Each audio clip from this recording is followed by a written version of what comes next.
OPS அவர்கள் நேற்று பார்த்திருப்பீங்க, தனி கட்சின்னு அறிவிச்சிருப்பார்.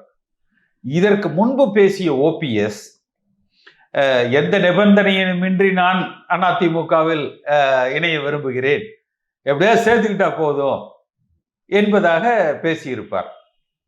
ஆனால் நேற்று அவருடைய பேச்சுக்கள் திருந்த வேண்டும், இல்லாவிட்டால் நீங்கள் திருத்தப்படுவீர்கள் என்று ஒரு எச்சரிக்கை தொனியில் அவர் பேசியிருப்பார். அப்ப அவரும் விஜயோடு இணைவதற்கு வாய்ப்புகள் இருக்கு.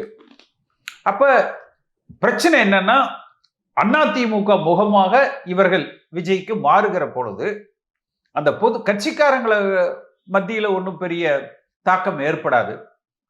விஜய்க்கு ஒரு சில சதவீதங்கள் கூடுவதற்கு வாய்ப்புகள் இருக்கு. ஆனால் இவர்கள் எந்த அளவுக்கு அங்க கௌரவமாக நடத்தப்படுவார்கள், அதுக்கு எடப்பாடி பழனிசாமியே பரவாயில்லைங்க என்று உணரக்கூடிய காலம் விரைவில் வரலாம்.